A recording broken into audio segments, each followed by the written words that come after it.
on, everybody? This is dkdynamite, and today we're going to be talking about a ton of new updates and upgrades within Black Ops 6 Zombies. Definitely stay tuned. But before we jump into that, just wanted to remind you that we have plenty of zombie coverage also going up on dkdynamite.com for those that maybe prefer to read articles instead of watching videos whenever a new zombie map comes out. But over the last week and a half, I've posted several zombie-focused videos about Citadelle Day More. I went over the sword upgrades and all of those quests, as well as the main Easter egg, how to quickly run through that entire quest, and then I also made a video talking about every side quest that was known at the time. Of course, other side Easter eggs did get discovered after I made that video, in which I went ahead and covered all of those through the form of shorts. But also, following the launch of Citadelle Day More, I think within about 3 days of the map's launch, a bunch of cheat sheets were posted online for how to easily go ahead and solve the Raven puzzle, and that's of course to get the purple dark sword over in DLC 1. Obviously, we didn't have cheat sheets when I initially made the video explaining how to figure out the puzzle solve, but of course the article over on Detonated was getting updated right as I made that video, so just for a future reference, in case you guys out there want to see some additional context and other information that is found after I make a specific guide. But I've also seen questions asking about directed mode for Citadelle Day More and when we're going to be seeing that update for this map. It was confirmed by Treyarch that we'll be seeing that update in around early 2025, so I'm assuming before the end of Season 1 and probably right around when that Squid Games event does officially begin. But something that nobody out there has really talked about is the fact that when Season 1 Reloaded started for Black Ops 6 Zombies, a new overhaul released for the Gobblegum system, and it actually made the system similar to what we saw in BO4, where you actually spawn in with the ability to pop at least 3 Gobblegums right off the rip if you'd like. So it actually shows you in the main menu now when you're equipping your Gobblegum pack, which of the pack you're going to be spawning in with. It's usually the first 3 in your pack, but it's good to double check that just in case before you spawn in. I think that's interesting and actually saves you a bit of time spinning, so that if you want to spawn right in and let's say use a shopping free, which we know is getting added in the future, or a perkaholic or whatever it may be, you can just do that right when you spawn in, similar to how the elixirs worked back in Black Ops 4. Let me know if you like this change down below in this video's comments. Now, I also want to address the fact that an entire Easter egg step is currently being skipped for speedruns, which may or may not get patched in the future, but as of today, on December the 14th, it is not currently patched. I don't think it'll get patched out, but hey, never say never. So essentially the step with the symbol matching from the tavern to the secret wall down in the Undercroft, you can actually go ahead and completely skip that step just by paying attention to what the symbols are on those pages that you grab up by the stamina up room. So obviously the pages will be in the same locations in every match of Citadelle Day More, but what you want to do is pay attention to the exact symbols on those pages and then match those to the traps that you can find around the map, in which you can then skip the symbol matching step and just jump straight to the part where you have to activate the specific traps in a certain order. Now, unfortunately, if you skip the symbol matching step, you won't be able to do the side quest where you can do a lockdown in the Undercroft room by punching that secret wall with the symbols on it while using all 4 of the incantations. That's a side quest I already covered in a recent video, but you won't be able to do that unless you actually do the symbol matching step, which you can still go ahead and complete after doing the skip if you'd like, but if you're going for an Easter egg speedrun, then that step isn't necessary at all. Now, there were 3 new items also added with the launch of Season 1 Reloaded. The first one is Vulture Aid, a perk that we haven't seen in many years and did leak out not too long ago, but I was actually shocked to see this be the perk for DLC 1, and first I'll highlight the machine itself, which is actually badass. It can kill real zombies that walk by it right after you drink the perk, as you will see, and by itself, the perk will actually allow you to earn more essence, salvage, and equipment drops as you kill zombies, which is fairly useful. You can't really see any items through walls like you were able to in BO2, but as far as the augments do go, there's only about 2 that I would personally run at all times on this perk, but it's certainly up to your preference. Now, for the sake of the video, I'm like, hey, if you want to see classic Vulture Aid that creates that gas cloud that helps conceal you, here's the augment called Smell of Death, which actually does that. I wouldn't say it's all that useful though. It doesn't really spawn in too often. I feel like I have to kill quite a few zombies to actually see that gas cloud spawn in,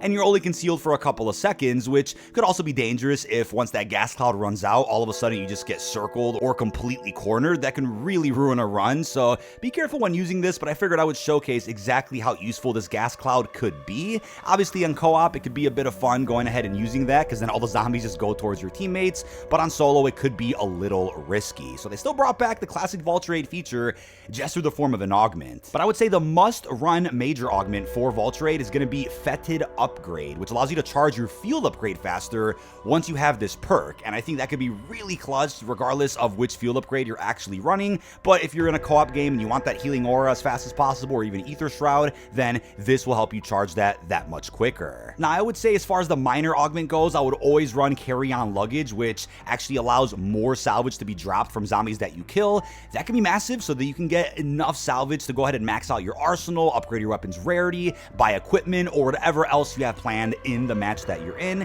The other augments are cool, but I know one of them, like Picky Eater, just allows you to get your current equipment much more frequently from killed zombies, and then the other one allows you to auto pick up loot from farther away. That could be helpful, I suppose, but I wouldn't pick that over any of the other augments. And lastly, there's the Parting Gift major augment, which allows you to get more ammo for wonder weapons as you get kills. Not something I would preferably run on Citadelle de Morts, since the swords don't have any ammo, but if you have a ray gun, so be it. This is definitely an augment that's much more useful for Terminus or even Liberty Falls. But next up, we have the Tesla Storm field upgrade, which just got added with Season 1 Reloaded. This is also the 7th reward in the Merry Mayhem Challenge event. Don't worry though, if you miss out on this event for whatever reason, you can actually go to the arsenal that's available now in Black Ops 6, probably in the next week or so, and complete a separate challenge to unlock this item. Now, I doubt many of you watching this video haven't unlocked Tesla Storm, but I would say the #1 tip for just about any zombies map right now in Black Ops 6, or even on Citadelle specifically, and most certainly in a co-op game, is to run the Tesla Storm field upgrade, at least for the start of the match. Obviously, you can change your field upgrade mid-game if you so please,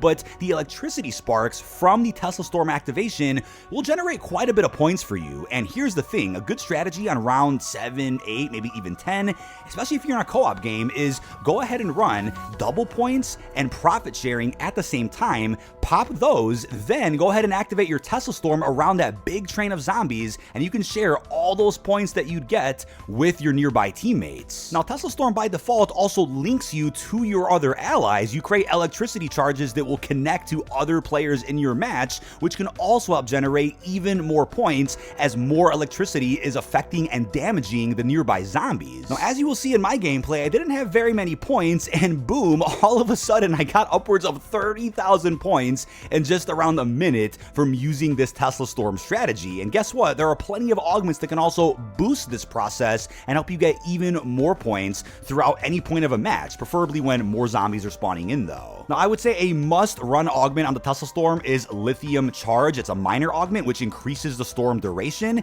If you have a lot of zombies spawning in, especially on a bit of a higher round, like let's say 15 or up, and we do this again later in this match because I actually crashed, joined back, did this strat to get like 60k points, but increasing the storm duration is massive so that it can generate even more points from the additional zombies spawning in. But the major augment that I believe is always a must with this is Transformer, and what that does is increases the damage based on the number of allies that are connected to you so long as they're standing in your vicinity, and that can also generate a crazy amount of points, obviously for the player that popped Tesla Storm, but if you run profit sharing, you're going to be sharing a lot of those points with all of your team to the point where you all can buy every perk and max out both of your weapons before you even get to a high round. Now, some of the augments are pretty cool for Tesla Storm, but again, I wouldn't run those over the two that I just mentioned. Either way, I would say Tesla Storm is just as good, if not better, than the version that we saw back in Black Ops Cold War. But I know points can be a bit of a pain sometimes, which is why I really wanted to make this video, because during an Easter egg run before a boss fight, you want to make sure you're maxed out with all your perks, you have triple packed weapons, you want to make sure you've bought everything that you can possibly need, and what do you know, this method could be used on any map and won't ever really get patched, because you can either do it yourself with Tesla Storm or share the points with your teammates by using Gobblegums that you guys may have hundreds of. Profit sharing, double points, combine that duo together, and you'll just never have a problem with gaining points ever again. But lastly, I wanted to talk about the new Lightmend ammo mod, which again is up for debate as far as whether or not you want to run this over something like Napalm Burst or even Brain Rot. I think it's still cool they added this into Black Ops 6, but there are some augments that I would run on this ammo mod that could actually make this a bit more competitive when you compare this to some of the other ammo mods in the game. So by default, when using this mod, every time you kill some zombies, there's a chance that your ammo mod may activate. It won't be after every kill, but you'll see these green health glyphs that kind of drop from the zombies, and if you walk through them, you'll actually gain some health back if, let's say, you need it. It won't generate any armor for you, but some of your base health can be replenished by walking through these glyphs. Now, I'd say the top two augments to run on this item, because again, you can only equip one major and one minor augment to each item, is first Dual Action. This is a major augment which actually heals you a lot faster after consuming the glyph, which can actually come in clutch in some of the higher rounds and even co-op games that you're running. I think that can be great if, let's say, you're around 1 HP, you walk through a glyph and you just get auto max health right away. And then a minor augment that I would personally recommend is the Express Remedy, which increases the range that the glyph can move to an ally. Again, if you're on solo, you probably wouldn't run this over, let's say, the Extra Strength minor augment, which replenishes more health when consumed. But if you're playing on co-op, and let's say you're in the same room killing zombies together and your teammate gets to low health, then those glyphs that drop from the zombies can just teleport right to that teammate and really come in clutch to save that person's life. Now, my team and I tested the other augments for the Lightmen ammo mod, and they weren't all that useful, but again, it's totally up to your preference or playstyle, which may be different from my squad that was playing in this gameplay or from other friends that you guys may hop in game with. But that is about it. This has been dkdynamite. Leave our thoughts down below in the comment section. Just wanted to go through a lot of the upgrades and updates that Black Ops 6 Zombies received, which I hadn't been able to cover yet. I think these items are great and really do improve the pacing and variety of gameplay that you can experience while playing Black Ops 6. But leave all your thoughts down below on the new Gobblegum overhaul, the Easter egg step skip, as well as all the new augments for Vulture, Tesla Storm, and even the Lightmen. Really hope you've enjoyed, and peace out, everybody.